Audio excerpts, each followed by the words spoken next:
Olá, bem-vindo às Conversas EIM 25 anos. Hoje temos uma convidada que tem um percurso interessante ao nível da educação e, em particular, da psicologia. A nossa convidada chama-se Noelma Viegas de Abreu e é atualmente a PCA da Academia BAE. Ela é uma profissional com experiência tanto em Portugal, na Alemanha e em Angola, onde inclusive também tem uma obra que foi lançada em 2015 e que tem como título Entre Sonhos e Delírios. Ela é a nossa convidada hoje para falarmos um pouquinho sobre os últimos 25 anos de Angola, em particular aqui no setor social e educação.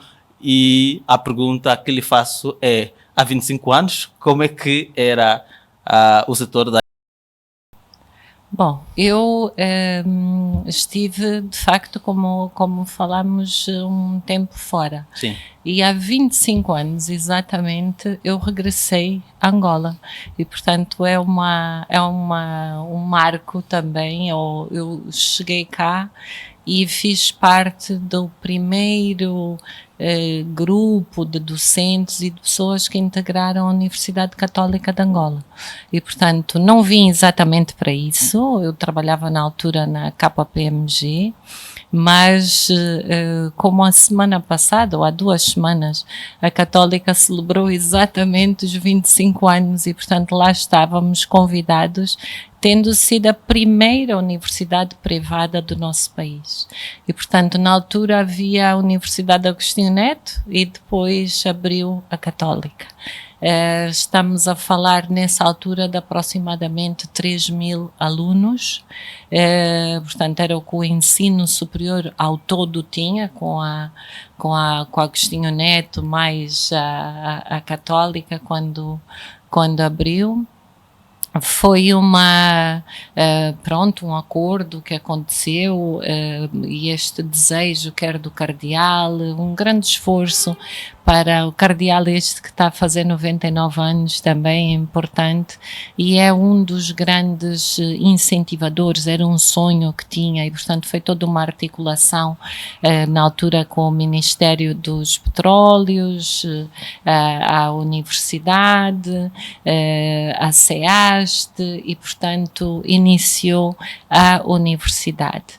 Era importante, eu acho que esta conjugação e o trabalho entre o setor público e o privado são importantes em várias dimensões, e depois já vamos falar um bocadinho mais sobre isso, mas sobretudo em relação à educação, neste sentido, vou situar-me um pouco mais na educação no ensino superior em particular.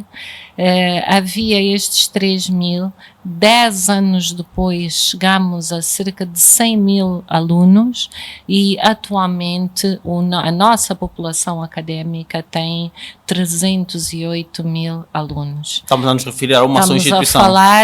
Estamos a falar no todo. Ok, no todo. Portanto, quando estamos a falar no todo, estamos a dizer que isto são 25 anos e falar do país. Sim. Portanto, estou a falar da Universidade Católica que atua unicamente em Luanda, mas nós temos só esta população, estes aproximadamente 308.000 estudantes universitários no nosso país. Mas o que eu estou a dizer é, há 25 anos eram estas 2 instituições. 3.000, exatamente. 3.000, hoje estamos a falar de 300.000. De qualquer modo não é suficiente, não é? Portanto, se falarmos assim, nós temos todos também de ter a noção que havia a Universidade Agostinho Neto e passou a haver a Católica. Hoje nós temos aproximadamente 100 instituições de ensino superior em Angola.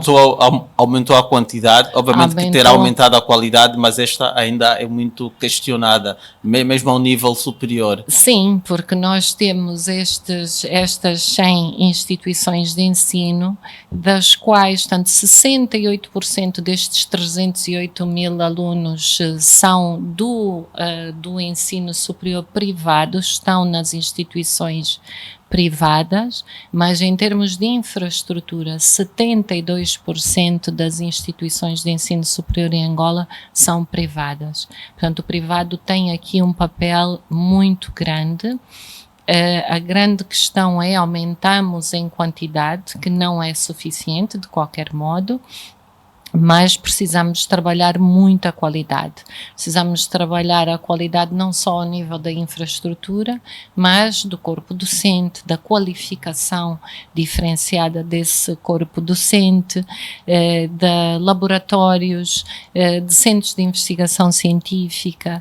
Portanto, há um conjunto ainda de ações e de trabalho que nós precisamos de desenvolver, mas também todos termos a noção de que embora haja estes tais 25% ou estes 25 anos e este trabalho, nós temos também uma população hoje, se utilizarmos este número que todos temos a noção e dado pelo INE de aproximadamente 39 milhões de habitantes, e metade destes têm uma idade inferior aos 18, mas aquela população que é ativa e que deverá estar no ensino superior entre os 17 e os 24, apenas 5% dos angolanos que estão nessa faixa etária chegam ao ensino universitário. E agora que fala em faixa etária, qual era a faixa etária dos alunos há 25 anos? A ideia que tenho eu é que muitos dos alunos eram já profissionais a trabalhar e que tinham o curso médio feito e então aproveitavam a ir à universidade para se formar. É verdade. Nós tínhamos, eu fui professora no ano 0. Eu própria tinha 20 e poucos anos e faço parte daquelas pessoas que ao ter iniciado a dar aulas na universidade, nós tínhamos na altura o padre, que era o financeiro, que nos fazia o pagamento dos salários, pagava-nos em envelopes e, portanto, dinheiro em cash, e costumava sempre dizer... E em dólar ou em kwanza? Acho que era em dólares. Era em dólares. Porque as propinas até a referência era em dólares. E então ele dizia sempre: anda à procura da professora, mas confunde-se com os alunos. Portanto, eu era assistente. E então tinha estes alunos, hoje, que são pessoas, foram nossos alunos, muitos daqueles que estão hoje no governo, assumindo responsabilidades como governantes, como a Ministra das Finanças, o Secretário de Estado das Finanças, o do Planeamento. Portanto, eles foram meus alunos, nossos alunos na altura. E é assim dos primeiros grupos da universidade, e que ainda hoje, quando nos cruzamos, temos este grato prazer de dizer foi de facto este o início, com discussões até sobre o dress code, se pode ir vestido com mais decotes, menos decotes, e portanto num contexto também da igreja que era muito, que era também todo um início, sim, todo um processo em que estávamos a aprender, uma parceria também importante que foi feita com a Católica Portuguesa, que ajudou, sim, imenso até para nos enquadrar em termos de carreira. Então este foi um processo que tem mérito pelo esforço, pelo sonho, pelo desejo de haver outras possibilidades e outro enquadramento. Havia uma grande preocupação com a qualidade, com a seriedade, com a ética, e portanto houve esse esforço. Mas, pronto, o tempo passou, a universidade estava num determinado local, na altura era o antigo São José de Colonia, depois passou para o Palanca. Isto é a universidade, estou a falar da Universidade Católica, talvez porque tenha feito os tais 25 anos, e não é esse só o percurso, porque eu depois voltei a sair de Angola, regressei em 2004, e voltei outra vez a trabalhar com a universidade. Portanto, além de ter estado cá um tempo antes trabalhando na KPMG, e por isso é que venho para cá e ingresso na universidade, onde estive 99 e 2000, mas depois em 2004 eu voltei para a universidade e dirigi o Centro de Estudos e Investigação Científica, e simultaneamente dava consultas. Portanto, eu também tive, o meu percurso não é um percurso muito linear. Eu tenho de formação de base a psicologia e depois a especialidade em clínica, mas depois eu fiz o mestrado em gestão e, portanto, o doutoramento estou a fazer em gestão, e a gestão acabou por, neste momento, tomar conta da minha vida e eu deixar tanto de exercer clínica, embora tivesse escolhido a psicologia clínica justamente porque achava que um país como o nosso, que teve tantos anos de guerra, que teve e tem temas que eu acho que devemos dar muita atenção, precise de ter uma preocupação e focar muita atenção na saúde mental. E eu tinha essa preocupação. Somos um povo preocupado com a saúde mental, e vou fazer a pergunta de uma outra forma. Nós frequentamos os psicólogos, consultamos-nos. Eu acho que devíamos procurar mais. Eu lembro-me de ter dado uma entrevista em 2007 a falar sobre isso e fui muito criticada porque eu dizia: com a guerra e com o que nos aconteceu, nós devíamos ter uma preocupação muito séria com a saúde mental. Estamos a falar de um programa público. Um programa nacional, público ativamente a falar sobre isso. Nós olhamos para países como os Estados Unidos e outros em que há aquelas unidades e especialidades sobre stress pós-traumático, pós-guerra e tudo isso, e nós precisamos de ter esse cuidado, não só porque a guerra atingiu direta ou indiretamente as nossas famílias, todas. Quer dizer, nós achamos que eu não fui, o meu irmão não foi, o meu pai não foi para a guerra, mas algum familiar foi. Direta ou indiretamente fomos afetados. Há um stress, uma forma de lidar até com a vida. Por exemplo, nós temos, durante muito tempo, não tínhamos preocupações com prevenção, porque prevenir é uma coisa que fica muito lá longe, é muito futurista, é muito futuro, porque a nossa preocupação era com a sobrevivência, com o viver naquele dia, naquele momento. O que vai acontecer depois não sabíamos, e portanto, se há uma coisa que estes 25 anos trouxeram foi a paz. A paz e a forma como ela foi construída ou conseguida tem um grande mérito e é importante. Trouxe-nos alguma estabilidade, muito menos incerteza, muito mais segurança de que no dia a seguir não vai de repente cair um poste ou vai acontecer um bombardeamento, mas ainda assim fomos afetados. Portanto, eu não dei consultas em hospital público, mas dei, por exemplo, estive muito antes até num estágio que vim fazer aqui no Centro Piloto de Reabilitação de Viana, de pessoas traumatizadas de guerra e que tinham perdido membro inferior, membro superior, olhos, enfim, com o rosto desfeito por causa de minas e tudo mais, e é muito doloroso perceber a aprendizagem que é preciso fazer para viver numa nova condição, reintegrar-se na sociedade e a sociedade também aceitar-nos e as famílias aceitarem a pessoa conforme ela está. Então, este foi uma parte também da minha vida e também vida em... Quando veio a Angola, ainda não tínhamos alcançado a paz e, portanto, esteve no cá. Início, estive nessa fase, tive depois a seguir... Como é que viveu este momento? Da paz. Exatamente. Ou o antes? O da paz, o antes, imagino. O antes foi, pronto, o antes teve essa expressão. Esse choque também?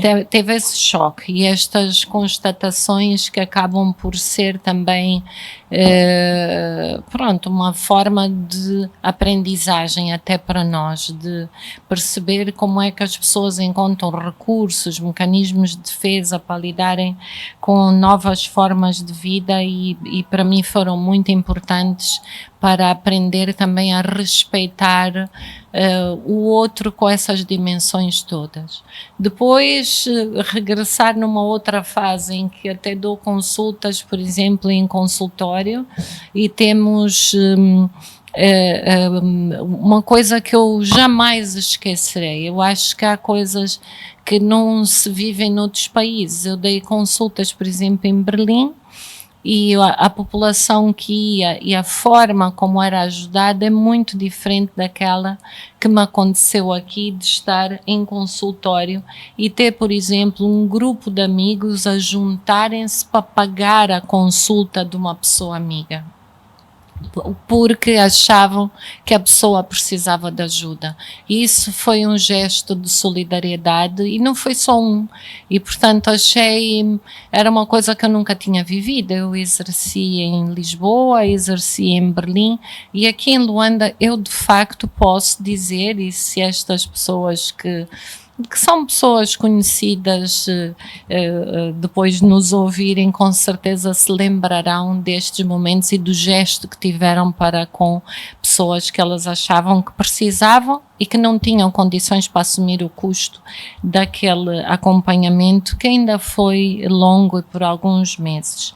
Depois também tive uma outra situação, que essa acaba por espelhar o que traduz a dificuldade de nós assumirmos que precisamos de ajuda, que é estar em consultório e cruzar-me com um paciente e dizer, mas esta não é a sua hora, você não devia estar aqui, se calhar enganou-se ou está aqui. Não, a doutora fica descansada, eu sei muito bem que a minha consulta é só daqui a 2 horas, mas eu vim porque quero saber quem são os outros malucos, porque eu não quero ser o único. E então aquilo acaba por ser uma coisa que nós ficamos a pensar que, primeiro, é preciso, de facto, que todos tenhamos uma noção de que entre a saúde e a doença a linha é muito tênue, sobretudo a saúde mental, e que nós, é mesmo um saltinho, às vezes, que se dá e que as pessoas acabam por não ter a noção de quão importante é cuidar dessa saúde e dar atenção aos sinais, e, portanto, aos sintomas. Exatamente. Os sintomas todos juntos é que depois podem traduzir numa patologia. Não é um sintoma ou outro esporádico. Eu costumo dizer, por exemplo, que as pessoas às vezes choram porque perderam um familiar, dizem estou deprimido. Não está. Portanto, está a viver um luto, está triste. E, portanto, a tristeza e o luto são emoções que nós precisamos de as viver para lidar com circunstâncias da vida. E, portanto, isto nós chamamos em psicologia a perda de um objeto de amor real. Quando é idealizado, quando é para lá daquilo que é o objeto real, é a perda do objeto de amor idealizado, aí sim temos, por exemplo, uma depressão, que é uma doença da atualidade muito séria, como o suicídio no nosso país, a violência que acontece às vezes por descontrole da gestão das emoções. A pergunta que lhe iria fazer tem a ver exatamente com isso, que é 25 anos depois, e como especialista nesta área, como é que avalia a sociedade angolana? Que tipo de comportamentos acabaram por ser mais frequentes comparativamente há 25 anos, quando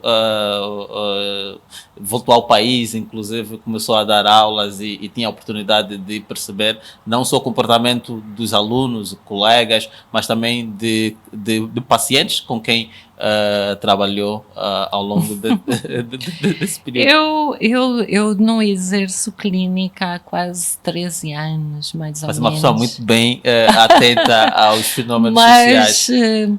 não exerço, entre aspas. Quer dizer, não exerço formalmente, Sim. vamos dizer assim. Não estou mais em consultório, não estou em hospital, não exerço nesse sentido. Utilizo como recurso, por exemplo, para a gestão, para a minha vida no dia a dia, para, por exemplo, aquilo que eu quis sempre fazer a minha vida e ter como, se posso dizer assim, como missão aqui na Terra, contribuir para a melhoria do bem-estar das pessoas. E por um lado escolhi a psicologia clínica, e quando decidi que ia deixar de exercer clínica foi porque achei que ao nível da educação eu podia fazer isso, e podia fazer com uma escala e um número de pessoas superior. E portanto, quando estou a querer trabalhar, e trabalho com muita paixão neste setor, é com esse propósito. E aí, por exemplo, aquilo que tenho feito e as minhas áreas de eleição e de especialidade é exatamente a gestão das emoções, a inteligência emocional, a construção da identidade, a gestão comportamental, de gerir por objetivos e alcançar resultados. E, portanto, tudo isto de forma que a pessoa, por um lado, tem de se preocupar com o autoconhecimento, mas também tem de se preocupar com a forma como se relaciona com os outros. E aquilo que eu constato é que nós precisamos de fazer muito todo este trabalho, mesmo em contexto de trabalho, todo este trabalho mesmo em contexto de empresa, seja setor público, seja setor privado. Está a referir-se a que é exatamente Estou a referir-me à necessidade de de cuidarmos, não de consulta necessariamente, sim, mas de preocupar-nos com a nossa forma de estar e de lidar com o outro. E essa forma de estar e de lidar com o outro pode não ser saudável, não é? E pode ser mais saudável ou não. Um conceito muito moderno e recente tem que ver com a saúde ou com a felicidade laboral. A pergunta que lhe vou fazer é com base na sua experiência de gestora, professora e inclusive especialista em psicologia. Temos a felicidade laboral em Angola? A felicidade laboral é alta ou nem por isso? Eu acho que nem por isso. Por quê? O que é que tem estado a ocorrer? Porque eu acho que nós vivemos, vou colocar as coisas assim, eu costumo achar que as vitórias e as coisas que nós acabamos por ganhar, melhores resultados, números, vantagem, tudo isso geram afetos positivos. As vitórias geram afetos positivos, eu acho.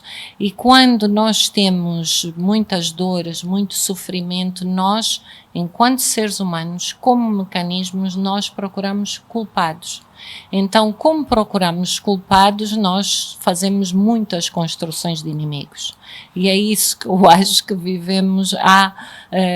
Não é por acaso, às vezes vamos ouvindo falar, mas que maldade foi esta? Mas porquê? E palavras como a maldade, como a inveja, etc., que não são figuras de estilo, são de facto emoções, experiências e vivências que nós vamos vivendo dentro das nossas nossas instituições, e isso tem muito a ver com a forma como nós nos estamos a relacionar uns com os outros, a não ficar alegres com a vivência dos outros, a não ficar felizes com a vitória do outro, porque nós construímos, muitas pessoas constroem a sua própria imagem à luz da do outro, sem estarem preocupadas em perceber que percurso, que esforço, o que é que aquela pessoa fez para conseguir chegar ali.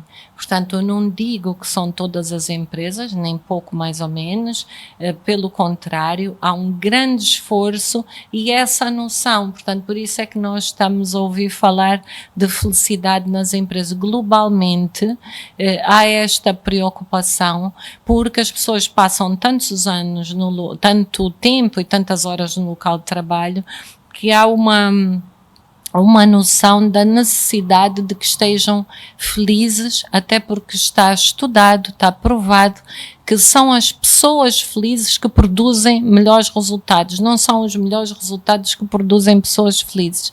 E, portanto, as pessoas felizes naturalmente têm mais energia, procuram soluções mais criativas, vão à procura de ajuda e de complementos e de outras pessoas para as ajudarem a concretizarem. Então, naturalmente, acabam por ganhar. Vou-lhe dar um exemplo. Nós temos, até porque tem esta preocupação, nós fazemos estudos de clima organizacional. Ora, o estudo de clima organizacional é confidencial e é feito, nós fazemos com uma entidade que confere um selo Great Place to Work, portanto, um ótimo lugar para trabalhar, e eles têm métricas e dimensões que avaliam a confiança, a segurança, o estilo da liderança, portanto, todos estes aspectos. E sempre nós podemos todos achar que está tudo bem, mas há sempre áreas de melhoria, por exemplo, a cooperação entre diferentes direções ou departamentos, a solidariedade entre os colegas, a equidade na gestão e na relação das pessoas, todos esses aspectos são importantes. Então, eu gosto muito de pensar que na gestão, a grande preocupação hoje não é tanto gestão das pessoas, mas a gestão das relações entre as pessoas. Okay. E até que ponto é que o contexto econômico ou socioeconômico impacta nesta felicidade? Porque uma coisa é o esforço que as instituições ou empresas fazem para manter os seus colaboradores felizes, a outra coisa é o contexto socioeconômico em que estas pessoas vivem. E, portanto, como é que pode haver aí um equilíbrio ou desequilíbrio em função de menores ou maiores condições socioeconómicas que um país possa oferecer?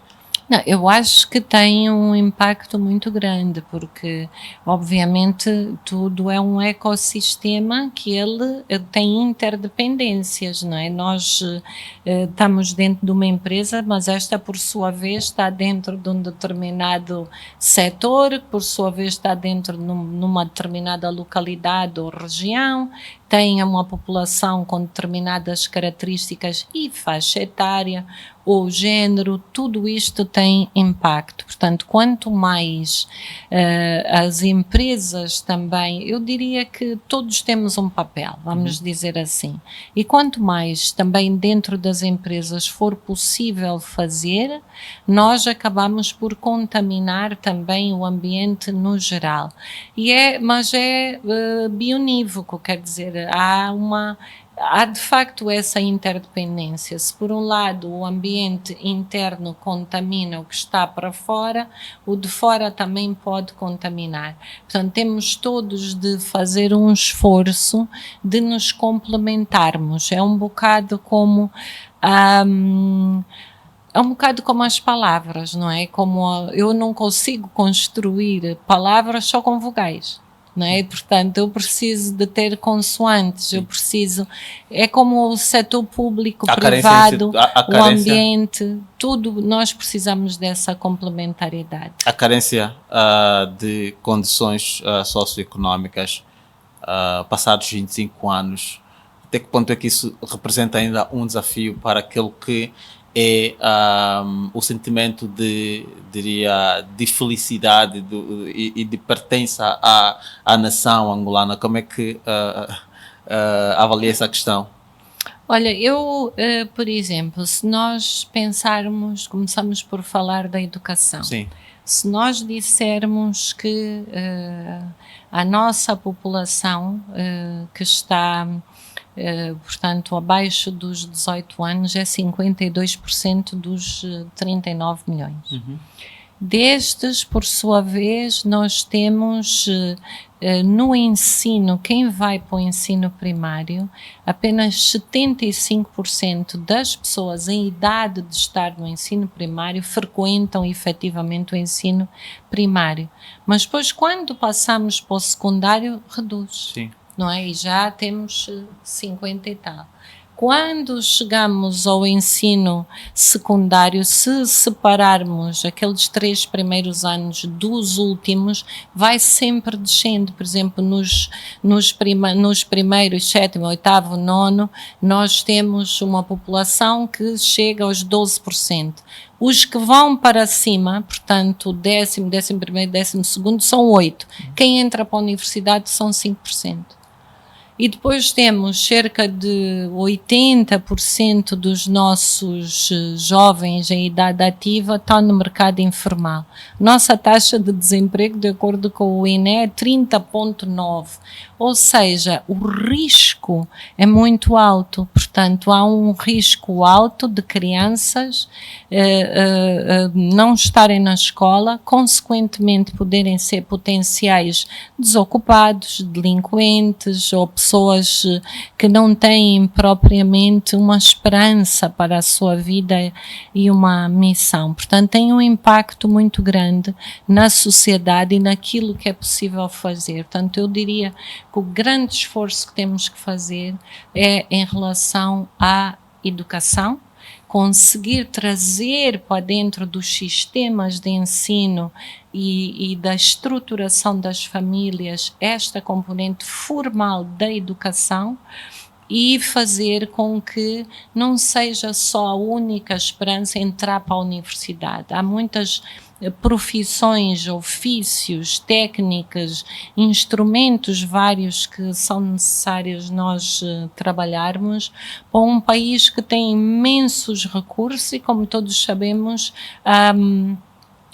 quem domina os países e quem consegue transformar os seus países em países ricos são os povos que os conseguem transformar os seus recursos em riqueza, em bens para todos nós. Ora, nós temos muitas coisas que foram feitas ao longo destes 25 anos que são muito boas. Portanto, começamos por dizer a paz, sim, reconstruir todas as infraestruturas da administração do Estado, estradas, também temos uma produção ao nível da legislação enorme, portanto, a implementação é de facto aquilo que mais temos que fazer e quanto mais houver pessoas preparadas, qualificadas e educadas, mais faremos.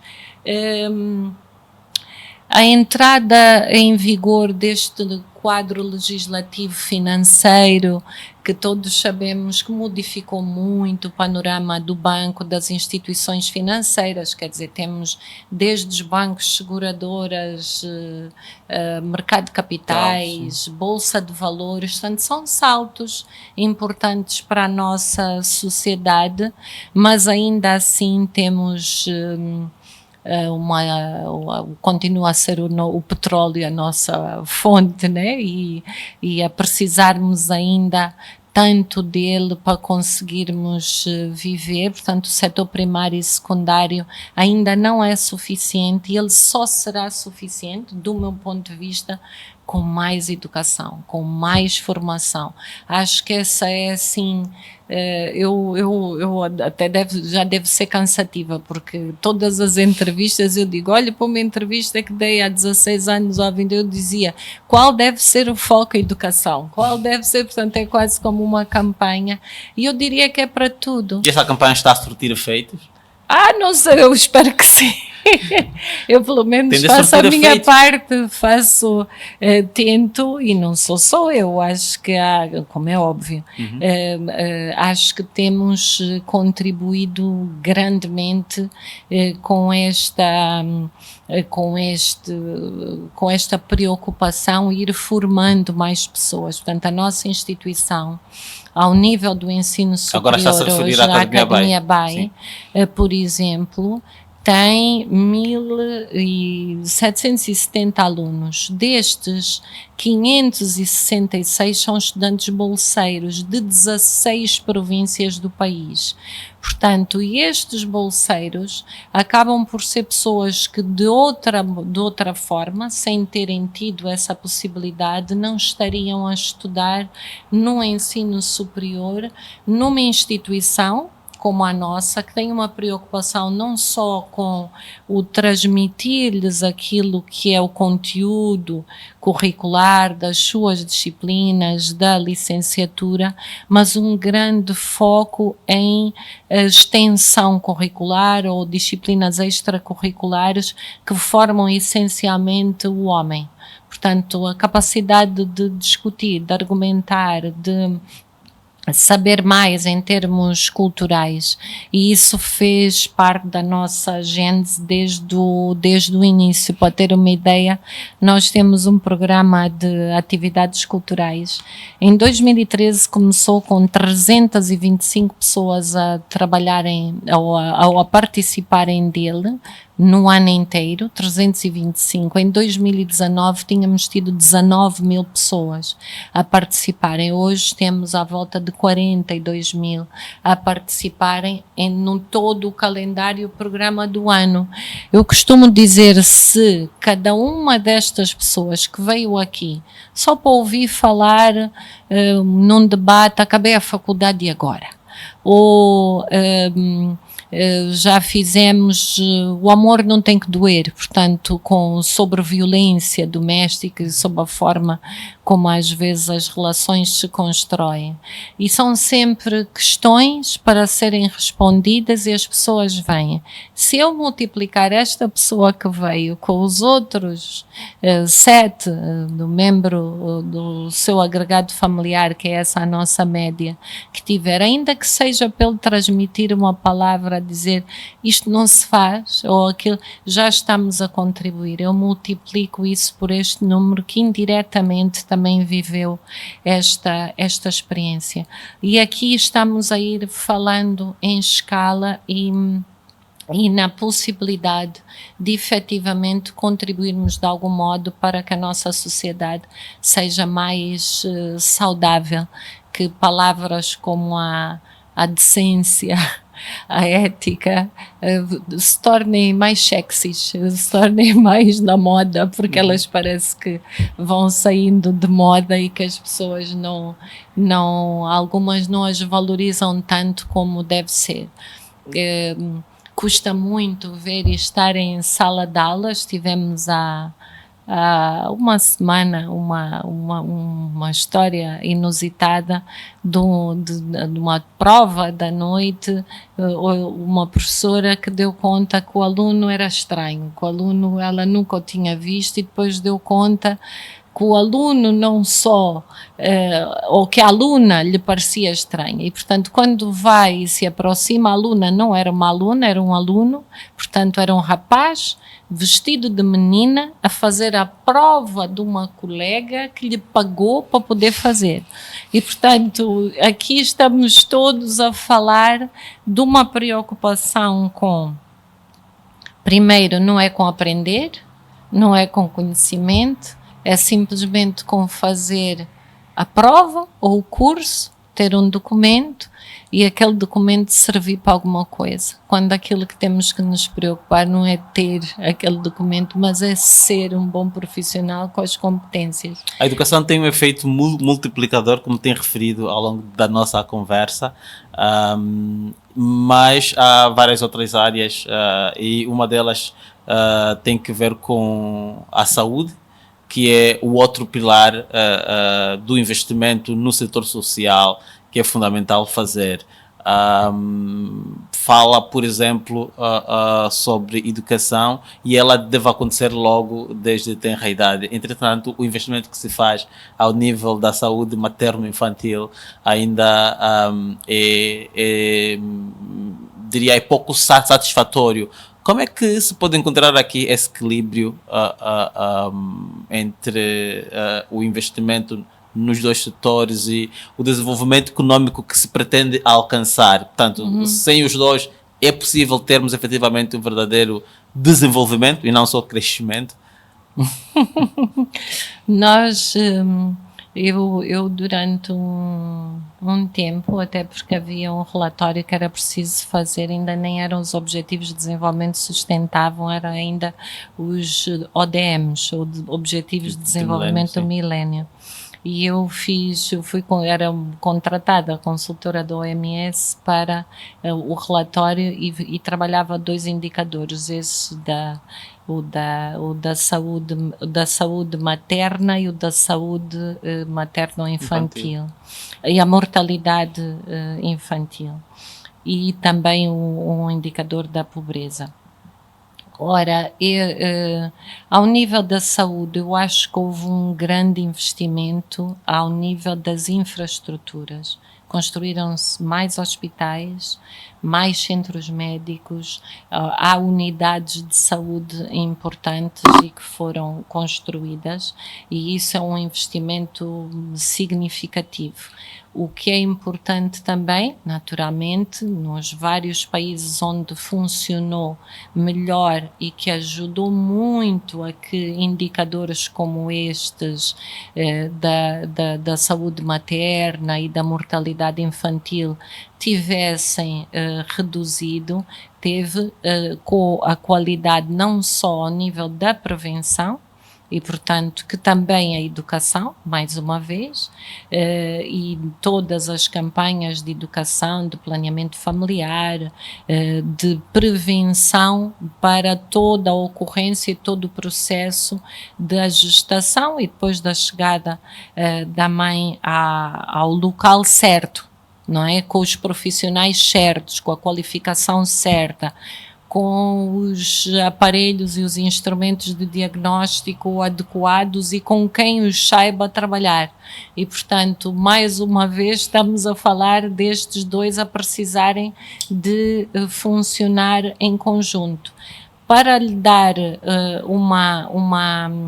uma resposta, eu diria que este tem que continuar a ser um investimento a ser feito proporcionalmente, quase não, à mesma velocidade. Cada vez que eu construo um hospital, eu tenho que estar a educar o número de profissionais nas suas diferentes áreas de especialidade e de atuação, que vão desde a gestão até a forma como eu vou tratar os resíduos. Tudo isso tem um peso.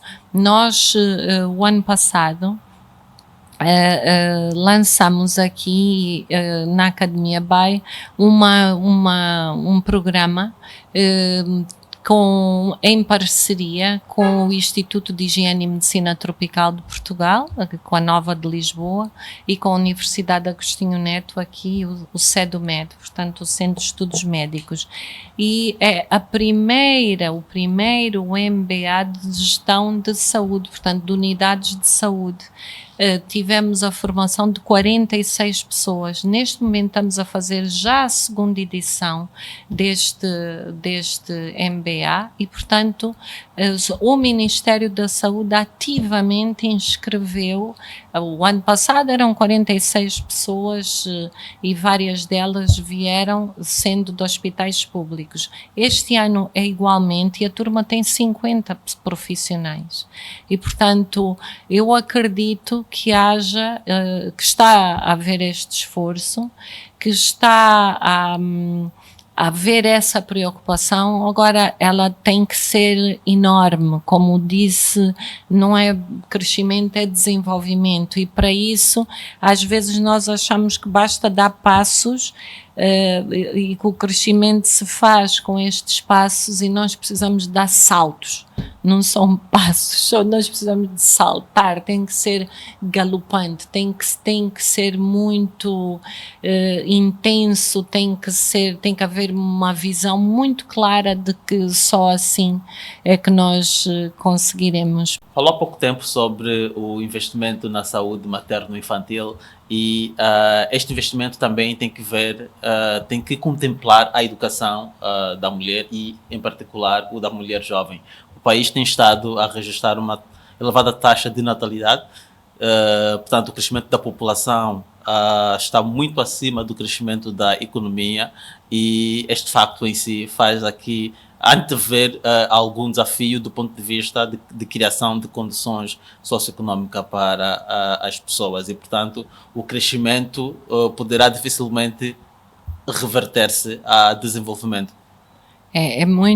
Esse é um ponto importantíssimo, porque nós acabamos por ter de dar atenção a um aspecto antes da natalidade, que é a nossa taxa de fertilidade. Quer dizer, nós estamos entre os países, mesmo nos países africanos, aqueles que têm a maior taxa de fertilidade, pois temos de natalidade, e ainda temos um problema muito sério que diz respeito à gravidez precoce. Portanto, nós estamos em Angola entre os países que têm um índice de gravidez precoce muito alto.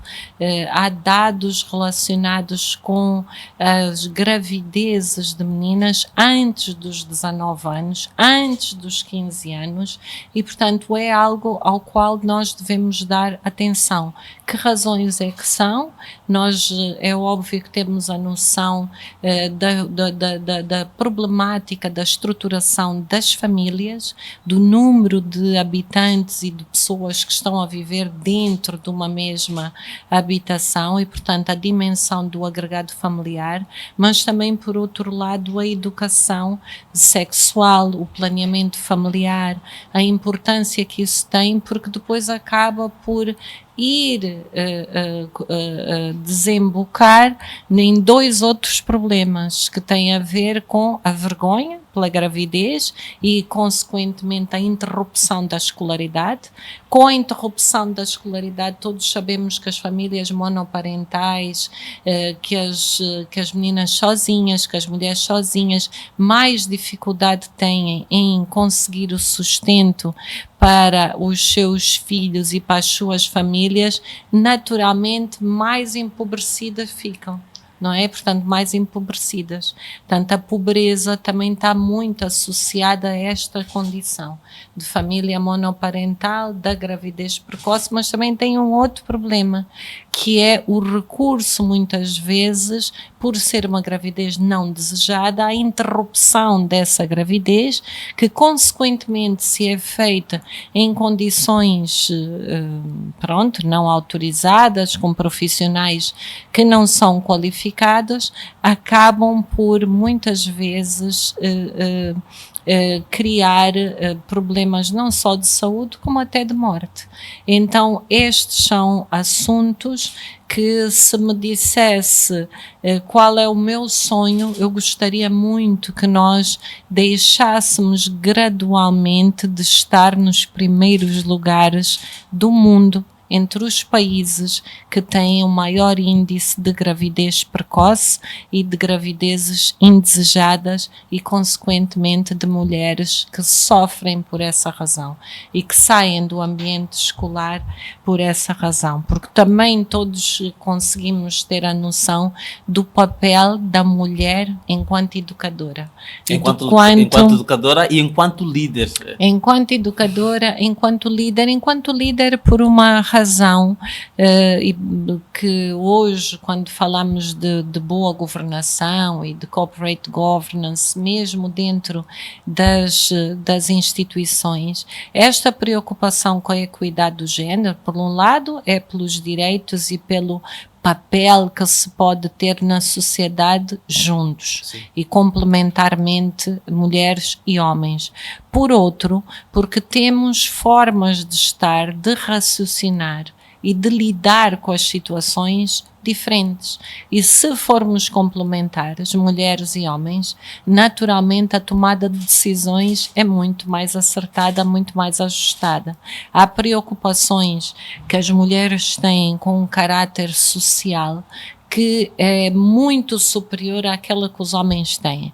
Aliás, está estudado que os países governados por mulheres, ou empresas, ou instituições, têm menos problemas com corrupção, com desvios de fundos, porque elas vão querer sempre utilizar para cuidar e, portanto, vão utilizar para estes aspectos mais relacionados com a condição social e dificilmente irão retirar essa componente para si mesmas, porque depois é um bocado como o papel da mãe. A mãe tem esse papel e faz esse, cumpre essa missão, o lado, porque é o lado feminino e esse lado muito associado ao dar amor nesse sentido. Sim. O lado materno, efetivamente. Acho que o escritor, o Miyakotek, tem uma expressão que diz que não é portanto, nós deu à luz a um bebê, e ele diz que quem dá à luz é a própria criança é que dá à luz à mãe, portanto é ela que se torna uma pessoa com mais luz, justamente porque teve aquele filho. E eu acho que esse cuidar, mesmo socialmente, tem essa componente. Esse é um aspecto dos avanços e recuos ao nível social, mas temos outras áreas do país que também, mais ou menos, acabaram por se transformar. E digo transformar, porque gostava de saber se avançaram ou recuaram.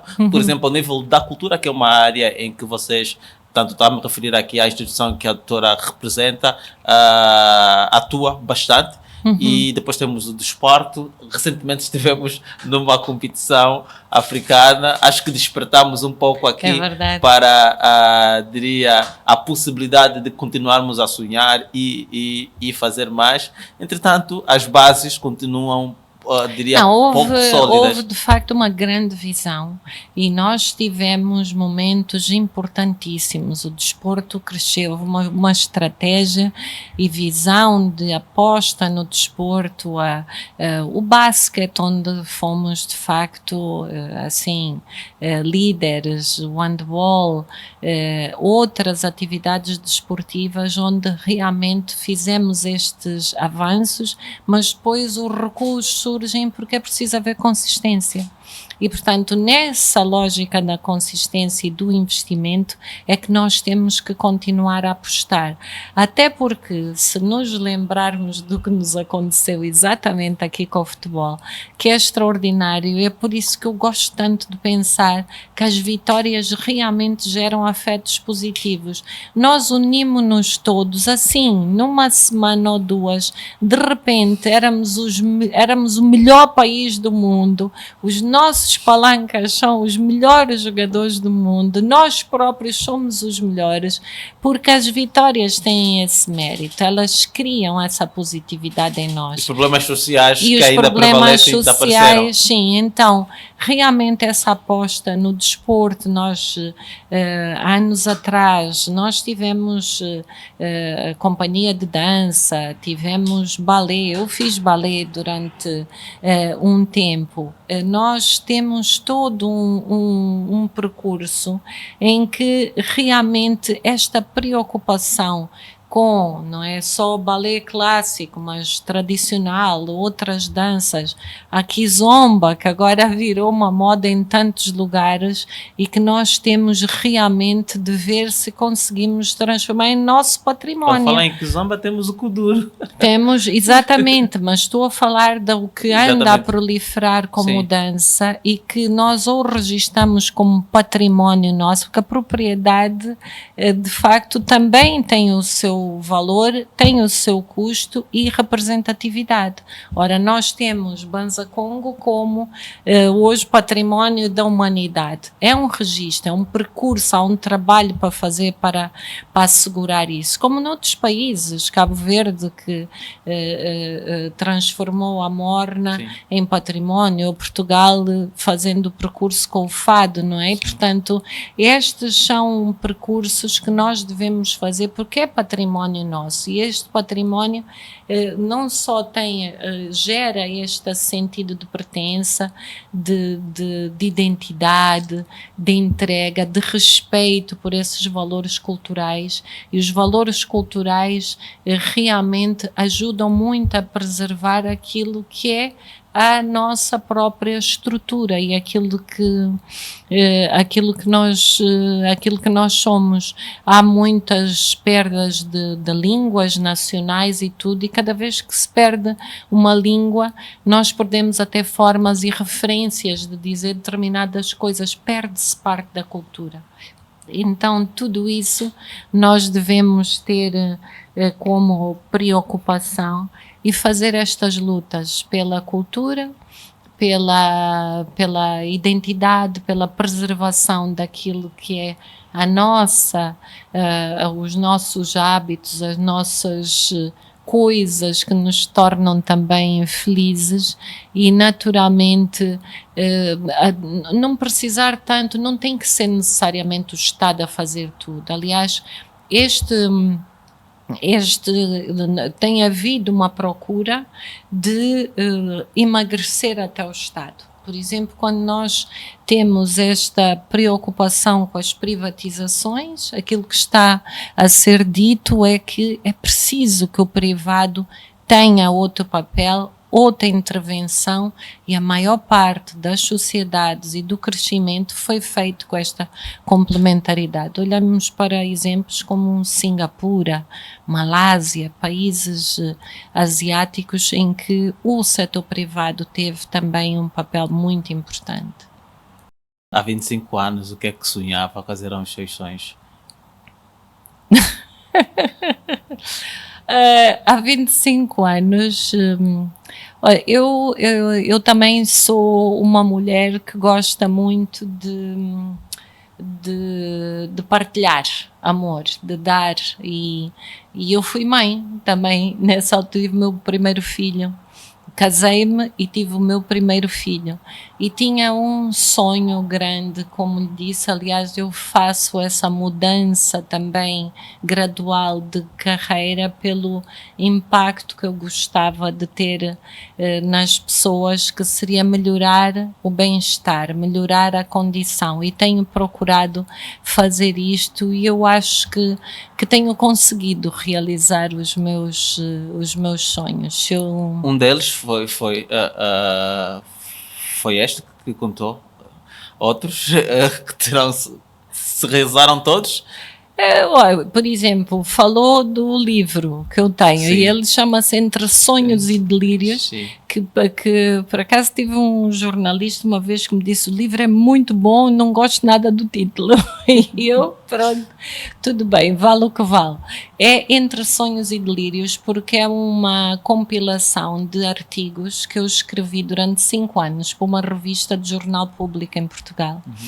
A revista X, e que era com base em personagens da literatura. Eu falava de patologias. e, portanto, e perturbações psicológicas. E era uma forma fácil, fácil entre aspas, porque eu comecei falando, utilizando casos que eu tinha visto em consulta, mascarando-os para eles não poderem ser identificados. Fiz 2, mas fiquei com um incómodo e um desconforto de e se as pessoas se identificam, e se as pessoas não se sentem bem por ver ainda que tem outro nome, outra... E então pensei nessa possibilidade de ir, porque não, a literatura está cheia de casos bons para ilustrar aquilo que eu quero dizer. E correu muito bem, e é entre sonhos e delírios porque vai num crescendo, portanto, vai das patologias, aquilo que nós chamamos as neuroses, que são aquelas em que não há perda de realidade e que não são tão graves, até as psicoses e termina com o suicídio. Então acaba por ser assim uma das... é o momento do fim. E este do suicídio é um artigo que eu já escrevi cá em Angola e que é baseado numa cena que eu acho que temos que aproveitar para pensar em nós, que foi uma pessoa que está a tentar suicidar-se, atirar-se de um edifício. Eu, na verdade, ouvi esta história num almoço e, de repente, dou comigo a olhar para as pessoas todas e dizer, mas por que nos estamos a rir? Porque a pessoa está a contar a história, a dizer, mas incrível, estava uma multidão de gente cá em baixo e estava um indivíduo no prédio a tentar atirar-se e todos cá em baixo diziam, atira, atira, atira, porque tem que ir trabalhar, já estão quase na hora e nunca mais se despacham. E então ficamos, o artigo chama-se Atira Assim, e a questão é, será que nós ficamos menos sensíveis? Será que a morte não nos incomoda? Porque se a pessoa se atirasse, morria. E, portanto, o artigo é, a pessoa não teve privacidade para se suicidar. Portanto, não se suicidou, não se atirou, não teve essa possibilidade porque estava demasiada gente a assistir. Mas foi a forma como nós estávamos a lidar com aquilo que me preocupou e é, mais uma vez, a preocupação com a saúde. Portanto, eu acho que realizei também sonhos relacionados com a possibilidade de estarmos aqui a falar. Muito e, bem. Portanto, acho que noutras circunstâncias e noutros lugares, noutra altura, até se vocês não existissem, se calhar nós não podíamos falar destes temas e destes e de outros, quer dizer, não teríamos a possibilidade de estarmos a falar abertamente sobre determinados temas. Continua a sonhar. Continuo sobretudo a sonhar em até aproveitando esta oportunidade em que possamos falar, mas ter a preocupação com o que diz respeito à consistência daquilo que dizemos, à informação que não deve ser leviana, sem respeitar os outros, sem pensar no quanto podemos causar dor nos outros se não utilizarmos a informação para o bem. E, portanto, eu tenho, de facto, essa preocupação. Se há uma coisa que eu gostaria muito que nós pudéssemos continuar, e quase agora este meu ano é um ano da campanha da bondade e da ética, porque acho que nós precisamos de ser melhores connosco mesmos. Precisamos que haja mais bondade, mais respeito pelo outro e pela construção do outro, porque há tanta palavra, tanta informação, tanta coisa que se diz e que depois nem nos preocupamos em saber será que é verdade, não é? E então eu acho que este é um papel que vocês têm, que nós todos temos e pronto, acho que continuo a sonhar que nós podemos ser uma sociedade saudável, mais amiga, mais positiva, com afetos mais positivos, e que estes afetos sejam conseguidos pelo facto de conseguirmos mais vitórias. Muito obrigado, doutora Noelma Viegas de Abreu. Esta é mais uma edição das Conversas AM, 25 anos. Nós agradecemos pelo seu tempo. Costumamos a dizer que a conversa não se esgota, mas esgota-se o tempo, contando que haverá oportunidades para falarmos sobre muito mais assuntos. Sei que tem muitas ideias e a sua experiência não se esgota, portanto, numa conversa de mais ou menos 40 minutos e, portanto, só temos de agradecer pela partilha dos seus sonhos também e da sua experiência, como já referi há pouco tempo. Muito obrigada pela oportunidade, obrigada pelo facto de podermos. Eu acho que quando temos esta oportunidade de fazer estas partilhas e dos anos e dos nossos sonhos, também transmitimos aos nossos filhos, à nossa sociedade, às pessoas que nos rodeiam. Eu disse que tive há 25 anos um filho, mas depois tive uma filha há 18 anos e, portanto, para todos eles, aquilo que eu espero é que sejam essencialmente pessoas boas e felizes. E, portanto, para isso, todos temos que trabalhar de uma determinada forma, mas também temos de saber lidar com os outros com imenso cuidado e com imenso respeito. Não sou nada... às vezes ouço estas coisas e temos todas as teorias e tudo sobre a própria liderança e a forma como gerimos, e há uma tendência de pensarmos que a gestão é só orientar, motivar, e eu acho que gerir também é cuidar das pessoas e das coisas que queremos bem. Então, acho que isso nós temos que saber fazer nas empresas, no país, no mundo. Se cuidarmos bem, seremos todos melhores. Muito obrigado. Obrigado.